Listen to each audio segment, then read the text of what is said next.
Bonjour à tous et à toutes, j'espère que vous allez bien. On se retrouve aujourd'hui pour une nouvelle vidéo qui sera le fameux tag de mi-année que j'ai fait... Ah non, je crois que je l'ai pas fait l'année dernière, mais je l'avais fait, pardon, les années précédentes. C'est un tag qui consiste en plusieurs questions qui vont permettre de récapituler ce début d'année, ce que j'ai lu, ce que j'ai aimé, ce que j'ai pas aimé, ce que j'attends pour l'année prochaine. Et pour l'année prochaine, pas du tout, pour la deuxième moitié de l'année, pardon. Et tout ça, donc j'espère que ça vous plaira. Enlever certaines questions du tag puisqu'il y avait des questions notamment quel livre t'a fait pleurer. Bon bah moi je pleure quasiment sur toutes mes lectures, donc c'est pas très pertinent. Est-ce que j'ai un nouveau crush littéraire? Pas du tout, puisque c'est quelque chose qui ne m'arrive absolument jamais. Et même si ça m'arrivait, je pense pas que ce soit très intéressant. Enfin bref, de toute façon je vous mets les questions du tag en barre d'infos. Et puis voilà, on va commencer. J'ai pas compté combien de livres j'ai lu pour l'instant en début d'année, mais je crois que c'est pas trop mal, j'ai plutôt bien lu. On est le 20 juin et à ce jour j'ai lu 68 livres sur ce début d'année, ce qui est quand même plutôt cool. En tout cas je suis contente. J'ai abandonné pas mal de lectures. Alors il y a certaines des lectures abandonnées que je compte dans les 68 livres puisque j'ai dépassé un certain nombre de pages quand même, et bon j'estime que j'ai assez lu du livre pour pouvoir le compter dans mes livres lus, même si je l'ai pas terminé. Enfin bref, vous voyez un petit peu l'idée. Mais il y en a d'autres que j'ai pas compté puisque finalement j'ai vraiment décidé cette année que je lisais que des trucs qui me plaisaient et que j'avais vraiment pas envie de perdre du temps à lire des trucs qui me plaisaient pas tellement, pardon. Et je vais vous dire combien de livres sont rentrés dans ma pile à lire. Enfin je sais pas, est-ce que ça va me déprimer si je compte? Sachant que j'ai pas acheté tant de livres que ça, mais j'en ai reçu beaucoup parce qu'on m'a fait beaucoup de cadeaux, j'ai reçu pas mal de services presse et j'ai trouvé beaucoup de choses en occasion aussi. Donc finalement je vais vous dire, au 7 janvier j'étais à 131 livres dans ma pile à lire. Ouais, du coup il y a 74 livres qui sont rentrés dans ma pile à lire depuis le 7 janvier, ce qui est absolument énorme. Et là en voyant le chiffre, je vous avoue que je panique un petit peu, mais enfin que je panique pas, mais que j'ai un petit côté où va falloir faire attention quand même à ce que je fais. En fait c'est un petit peu bizarre parce que je sais que j'ai pas dépensé tant d'argent que ça pour les livres, à part à Westurland, mais bon Westurland c'était quand même un cas à part, j'allais à un festival et tout. Mais énormément de livres qui sont rentrés dans ma pile à lire, et je vais compter parmi les 74 qui sont arrivés combien j'ai lu. Je trouve ça intéressant de voir ce que j'ai vraiment lu finalement. Je viens de compter, sur les 74 livres qui sont rentrés dans ma pile à lire, j'en ai déjà lu 37, donc la moitié. Et ma foi, bah, je trouve que si on continue comme ça, c'est pas trop mal, puisque finalement j'ai remarqué que je lis énormément les livres que je viens juste d'acheter, et par contre il y a des vieux livres de ma pile à lire qui continuent à traîner. Donc finalement ma pile à lire reste assez stable, même si là c'est vrai que début d'année j'ai eu quand même beaucoup de nouveaux livres. Ça a quand même été un début d'année très marqué par les suites de sagas en science-fiction, puisque j'ai terminé Le Problème à trois corps, j'ai terminé Terra Ignota, et il me semble que j'en ai terminé une autre. Oui, j'ai terminé le premier intégral de Tyrannael. Bref, j'ai pas mal avancé mes sagas de SF et ça c'est très très cool. Ça a été vraiment un de mes objectifs du tout début d'année.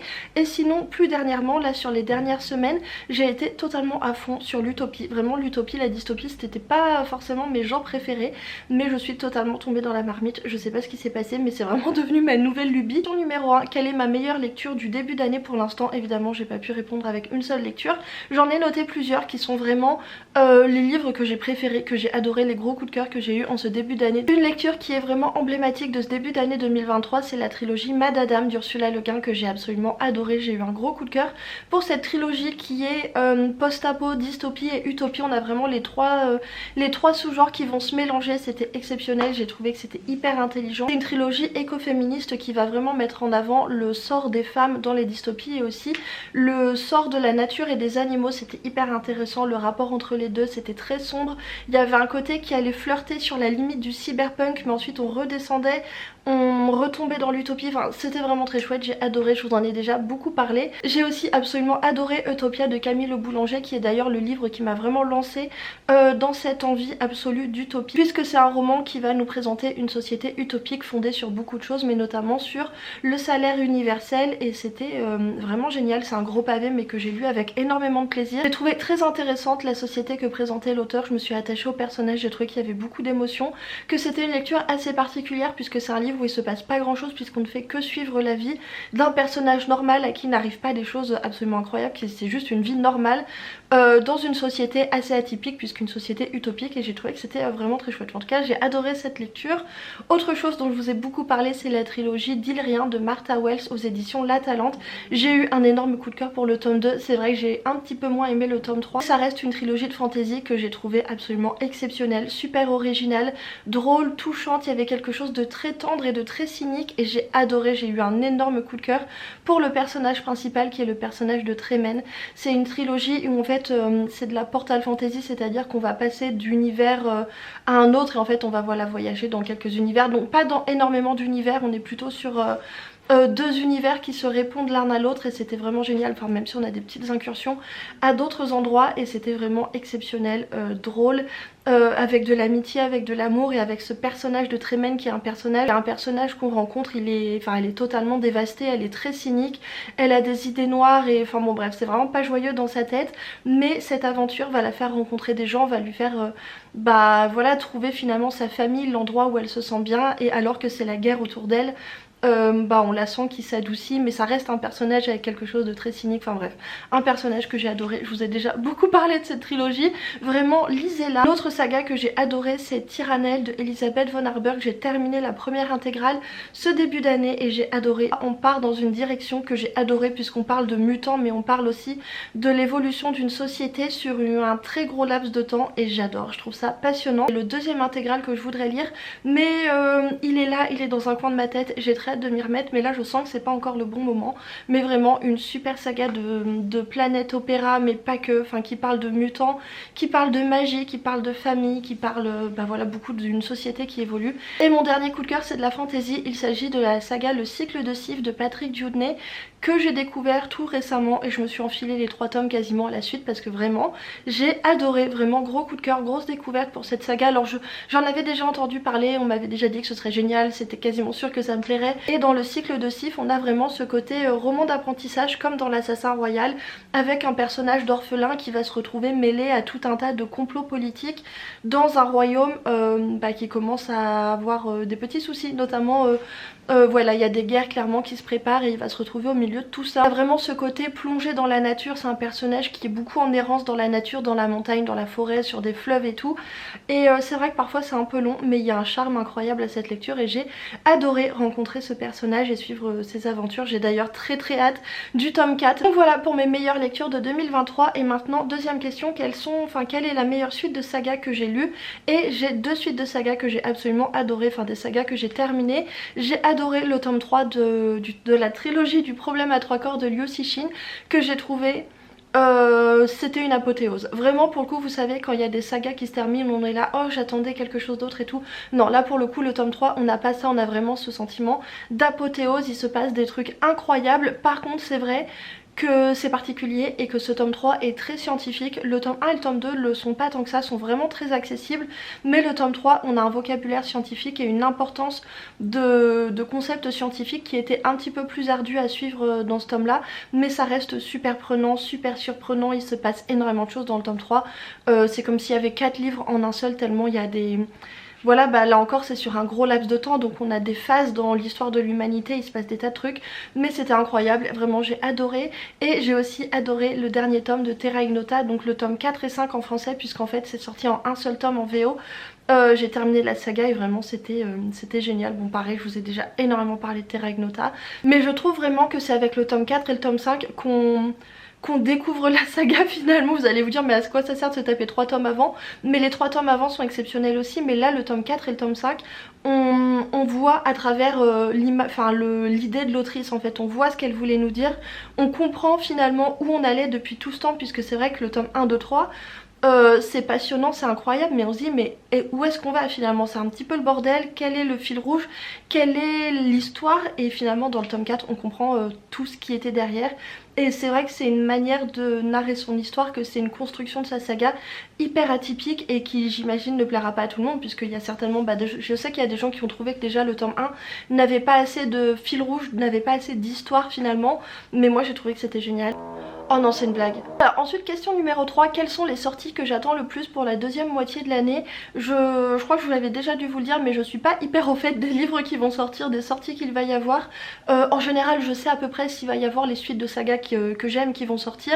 Là en l'occurrence je sais qu'il va donc y avoir le dernier tome de la trilogie Capitale du Nord de Claire Duvivier que j'attends avec impatience. Et sinon il y a la sortie de Babel de R.F. Kuang qui va sortir normalement prochainement je crois chez Deux Saxus. Enfin la sortie était, il y avait des rumeurs sur la sortie mais on savait jamais trop, mais je crois que c'est prévu chez Deux Saxus. Parce que d'après ce que j'ai compris c'est une espèce de Dark Academia où on va parler de langage, de traduction et tout, donc tout à fait le genre de truc qui m'intéresse.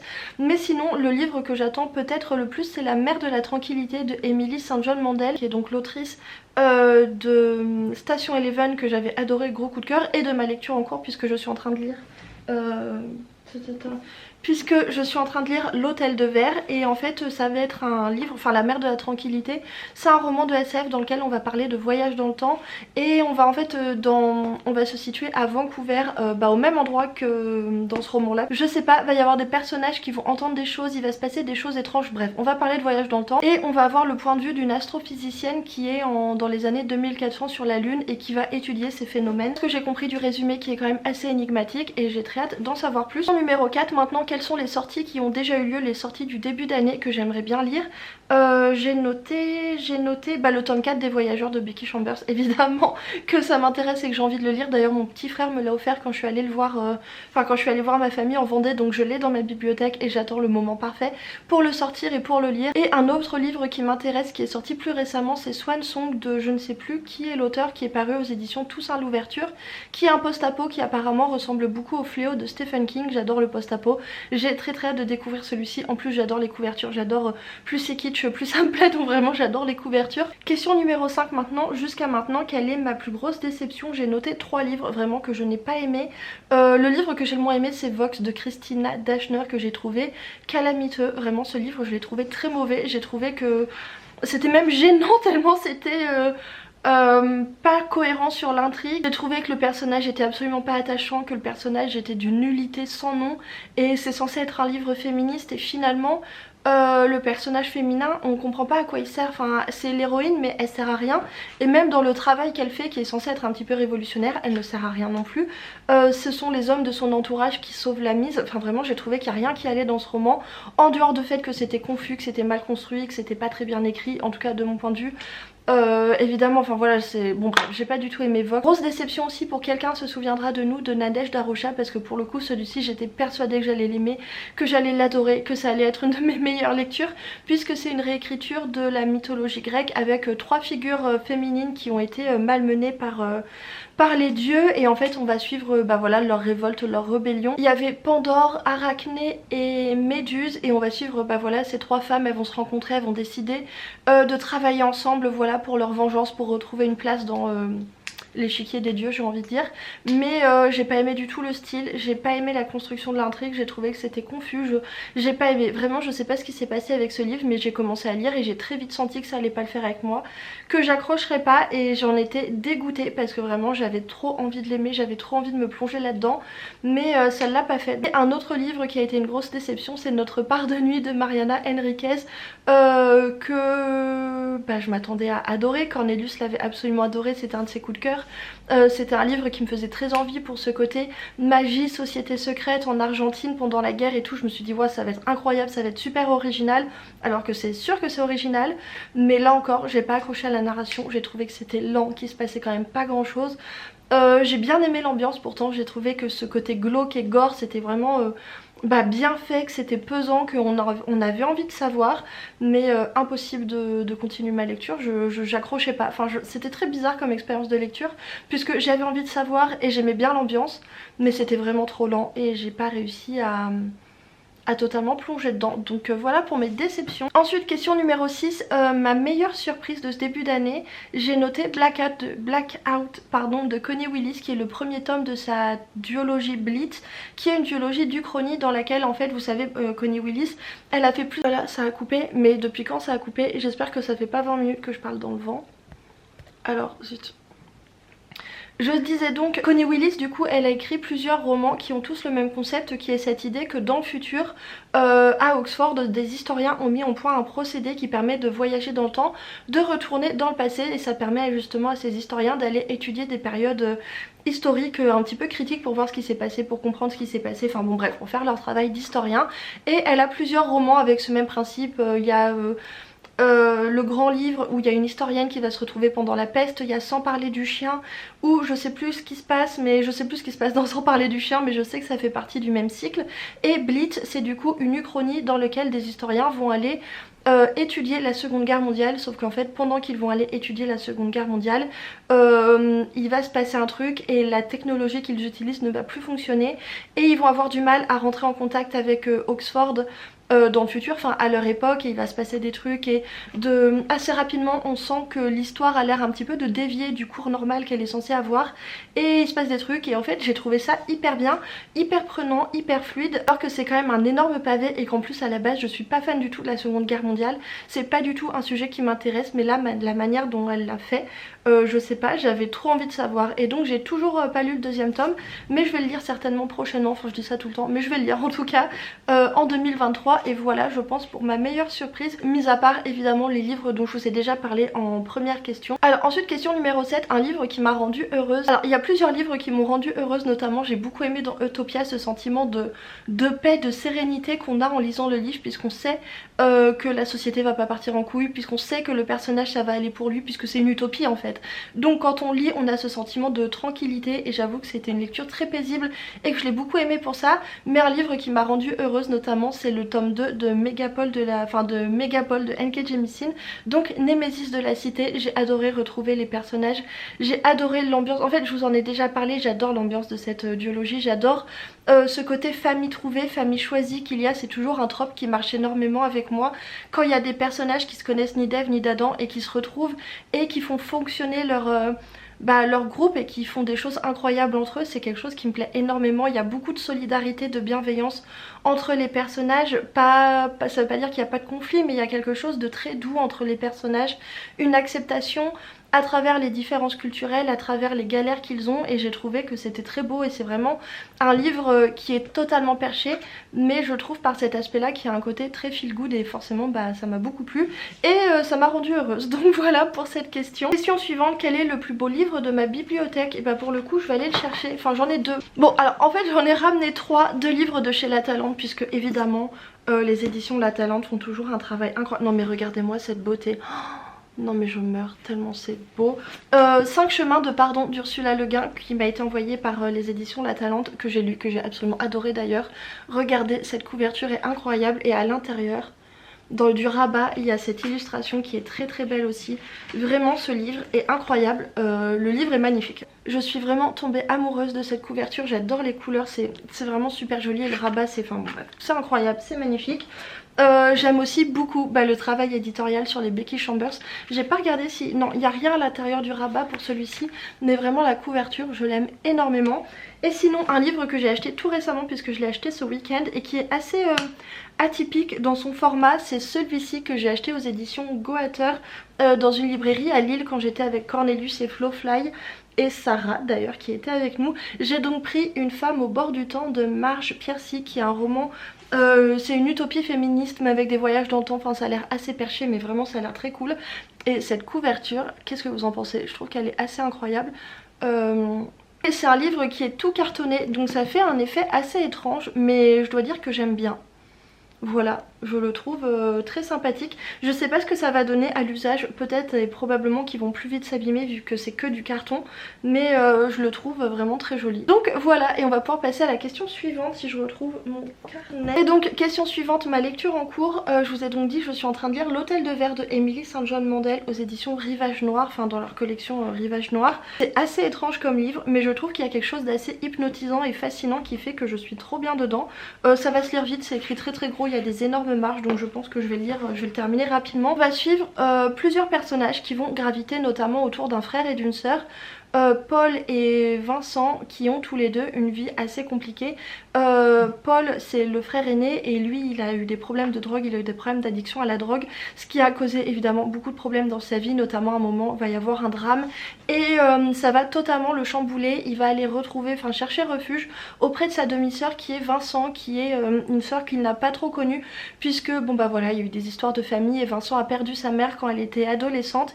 Et en fait on va suivre ces deux personnages, notamment dans leur travail à l'Hôtel de Verre, qui est un immense hôtel de luxe qui a été construit construit dans une baie très protégée de Vancouver, vraiment un endroit de nature sauvage. Ils ont construit l'hôtel face à la mer, enfin bref, un endroit exceptionnel, très très beau et bon, voilà, entouré de nature. En fait, un jour quelqu'un va écrire un message sur la vitre de l'hôtel, un message un petit peu étrange et menaçant, puisque quelqu'un va écrire, c'est quoi la phrase? Et si vous avaliez du verre brisé? Je ne sais pas si on va basculer sur du fantastique ou si on va continuer dans une veine un petit peu roman noir, peut-être thriller. Pour l'instant on n'y est pas, mais il y a quelque chose quand même d'assez sombre. Mais le fait qu'il y ait le prochain roman de l'autrice qui se situe au même endroit, donc dans cette ville de Cayette avec cet hôtel de luxe, et que le prochain ce soit de la SF, je me demande s'il va pas déjà y avoir des petits éléments fantastiques ou SF. Je sais pas, on verra. D'ailleurs je dis SF pour le prochain, mais en vérité je sais pas trop, puisque il y aura certainement un côté SF, mais peut-être un petit côté fantastique aussi, je ne sais pas. Mais toujours est-il que je suis en train de lire ça. Et il me semble qu'il y a une dernière question, je reprends mon carnet. Les livres que je veux absolument lire pour la fin d'année et plus globalement mes objectifs pour la deuxième moitié d'année. Je ressors mon carnet de lecture. Bah déjà objectif c'est sûr, c'est continuer à avancer mes sagas, puisque là je suis vraiment sur une bonne lancée. J'arrive à avancer, à terminer, j'arrive à enchaîner des tomes et ça vraiment c'est super. Continuer le Sororité Challenge qui est un challenge féministe que j'organise, donc il y a la vidéo déjà sur la chaîne si ça vous intéresse. Continuer à essayer de lire des choses dans les thèmes du mois et à voilà, continuer à découvrir des autrices. D'ailleurs je n'ai pas mentionné ça en début de vidéo, mais une des choses les plus importantes en fait que j'aurais totalement dû vous dire et j'ai totalement oublié, c'est que je n'ai lu quasiment que des autrices sur ce début d'année. Vraiment les auteurs que j'ai lus ont été très rares et je sélectionne avec beaucoup plus de manière beaucoup plus stricte les auteurs que je vais lire, puisque j'ai tellement de trucs écrits par des autrices à lire que j'ai tellement envie de lire que bah, finalement les auteurs passent carrément à la dernière place. Et là je vais regarder sur les 60 et quelques livres que j'ai lus, qu'est-ce qui a été écrit par un homme? Comptant les 3 tomes du cycle de 6, ça fait donc 9 romans écrits par un auteur sur les 60 et quelques que j'ai lus. Donc autant dire que le ratio est très largement en faveur des femmes et pour l'instant ça me plaît bien. Et voilà, je pense que je vais continuer comme ça. C'est pas vraiment un objectif absolument que je me fixe, c'est juste une tendance que j'ai prise assez naturellement et qui me convient bien, donc on va continuer comme ça. Évidemment s'il y a des livres écrits par des auteurs, je vais pas m'interdire de les lire, mais de manière générale je m'oriente beaucoup plus maintenant vers des livres écrits par des autrices pour le Sororité Challenge et aussi par curiosité, enfin bon bref. Et ça va être tout pour cette vidéo, j'espère que cette vidéo vous a plu, j'espère que ce bilan de début d'année vous a intéressé. Et d'ailleurs n'hésitez pas vous aussi à me dire quelles ont été vos meilleures et vos pires lectures et à me dire tout ça en commentaire. Et voilà pour cette vidéo, bah du coup sur ce je vous laisse ici, je vous souhaite de bonnes lectures, une bonne semaine et on se retrouve bientôt pour une nouvelle vidéo.